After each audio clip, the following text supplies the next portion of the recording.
जैसे अर्चना जी आप कह रही थी ना कि रेलगाड़ी के ऊपर कैसे वीडियो बनाया खान सर ने, ये एजुकेशन के साथ साथ कोई गंभीर विषय के ऊपर या कोई देश के ऊपर कोई ऐसा कोई मुद्दा, कोई करंट टॉपिक चल रहा है उसके ऊपर भी वीडियो बनाते हैं। Yes, I've seen. और मैंने सुना कि आपको कोई धमकी वमकी, किसी हमला भी हुआ आपके ऊपर है? क्या हुआ था वो? बम मार दिया था सर। है आपके घर पे? हाँ, मेरे कोचिंग इंस्टीट्यूट पे 8-10 तो फेंक दिया सर। क्यों? एक्चुअली हम पढ़ाई जो क्लासेज है तो उसके हम बहुत कम फी लेते हैं। नॉमिनल अभी भी कोई लड़का क्लास करना चाहता है, पूरा सब्जेक्ट 200 में कर लेता है। फीस ही है पूरे सिलेबस की 200 रुपए? हाँ। तो बाकियों को थोड़ा सा प्रॉब्लम आने लगा। अब हमको समझाएं, हमको क्या दिक्कत है, क्योंकि ये बहुत सारे लड़के जब हम लोग अपने स्टूडेंट लाइफ में थे, इंटरमीडिएट क्रॉस किए थे, तो हमारे साथ के कुछ लड़के पढ़ने के लिए चले गए थे दिल्ली, उनको यूपीएससी निकालने के लिए चले गए थे। हालांकि जो गए थे उनमें किसी का नहीं हुआ। तो हम लोग ना उनको जब स्टेशन छोड़ने आए थे, बड़ा भारी मन से हम लोगों ने विदा किया। इन लोग के गार्जियन कितने पैसे वाले हैं, इन्हें भेज दिए वहाँ, हम लोग नहीं भेज सकते थे। तो ऐसे लाखों स्टूडेंट है जिनके गार्जियन नहीं भेज सकते। इनका मतलब गरीब होना कोई अपराध नहीं है, उसे कोई पढ़ाई से नहीं रोक सकता। बिल्कुल।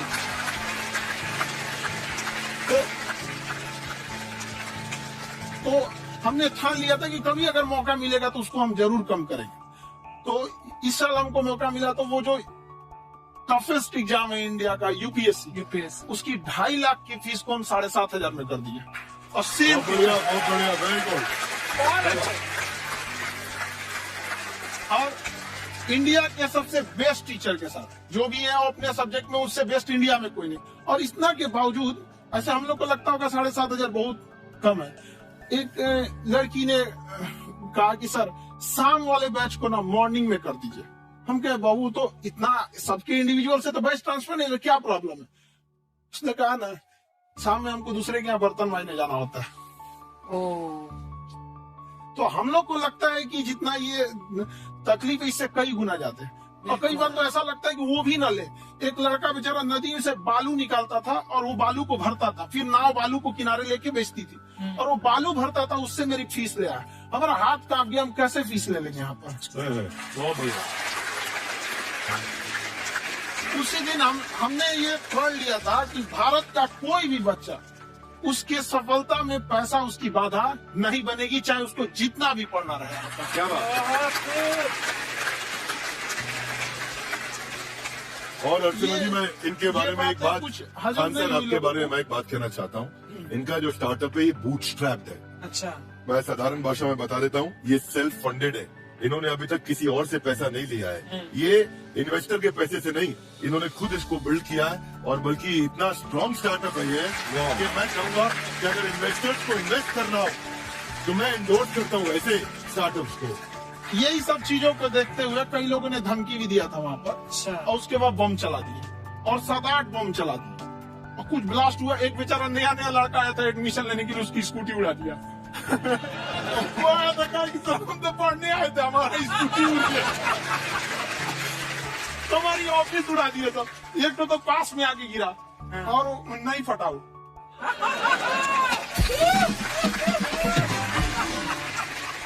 बाद में बहुत सारे लोग धमकियां दिए, लेकिन कहते हैं ना सूरज कितना भी तेज चमक ले समंदर नहीं सुखा सकता। वाह वाह वाह, क्या बात है।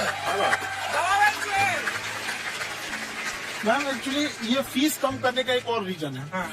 2.5 लाख 3 लाख की जो फीस में सब लोग पढ़ाई अफोर्ड नहीं कर पाते, इसलिए वो कुछ ही लोग अफोर्ड कर पाते हैं। तो उनका मेंटल लेवल तो बहुत ऊपर चला जाता है, लेकिन एक पूरे देश का मेंटल लेवल थोड़ा सा स्टेबल नहीं हो पाता है। तो जब फीस कम रहेगी तो हर वो लड़का तैयारी करने के लिए आगे आएगा जिसका सपना है देश के लिए कुछ करने का। सीटें लिमिटेड है, उन्हें को मिलेगी, लेकिन जिन्हें नहीं मिलेगी उसे मिलेगा देश का एक जिम्मेदार नागरिक। तो इस देश को हम लोग विश्व गुरु कहे जाते थे। क्यों? क्योंकि दुनिया से लोग हमारे यहाँ पढ़ने आए थे। चाइना से हैंसांग आया, फायान आया, आज कोई नहीं आता है। हम लोग का उद्देश्य एक समय आएगा जो फिर आएंगे यहाँ पढ़ने के लिए। पर आप देखो अर्चना जी, सबसे ज्यादा IPS IAS बिहार से निकलते हैं। आप देखो पढ़ाई लिखाई में पॉलिटिशियन बहुत बड़े बड़े निकले हैं। अब तो ऐसा नहीं है, ऑप्शन भी नहीं है वहाँ पे, इंडस्ट्री नहीं है, खेती करेगा तो कोई खास वो नहीं रहे, ऑप्शन भी नहीं है। सही बात है। बिहार की नीति में एक चीज है जिद तो बहुत जबरदस्त है। कुछ भी नहीं रहेगा तो सब कुछ पाने का उसको जिद रहेगा, करके भी दिखा देगा। कल से विवेक सर, आपके बारे में हमने सुना एक बार आप संन्यास लेने चले गए थे। कौन वापस लेके आया आपको? फिर कहाँ तक पहुँच गए थे आप? नहीं, मैं एमबीए की पढ़ाई के बाद मैं ये सोचा था कि अपना जीवन भगवान की सेवा में समर्पित कर दूं। अच्छा। बहुत साल मैं वृंदावन में रहा था और गुरुकुल में रहा था।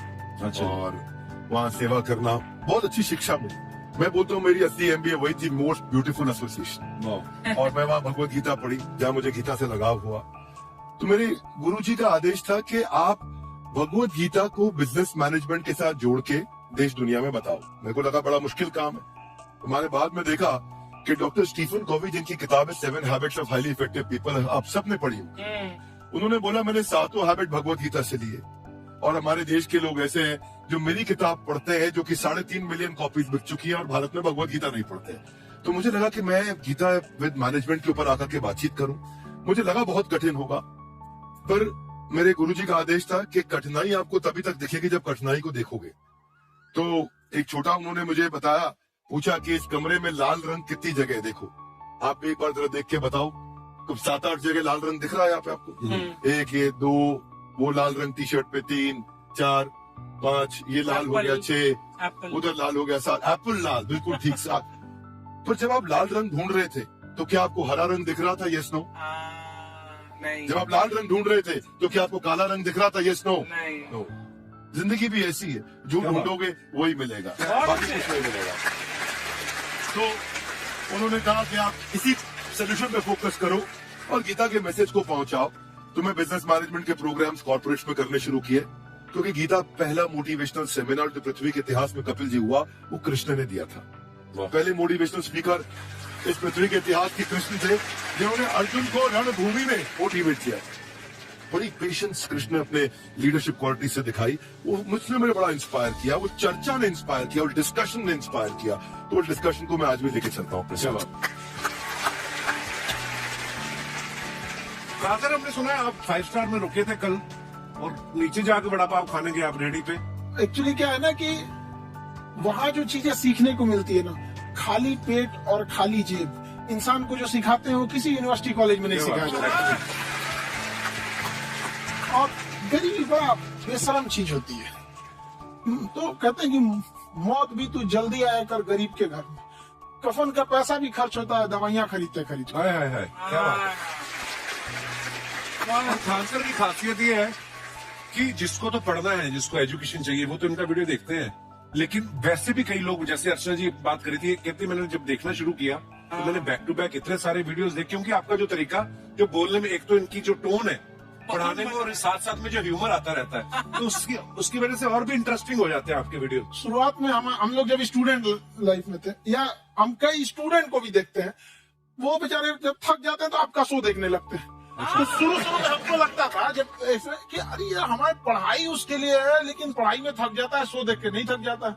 तो हमने सोचा दोनों को मिक्स कर देते हैं।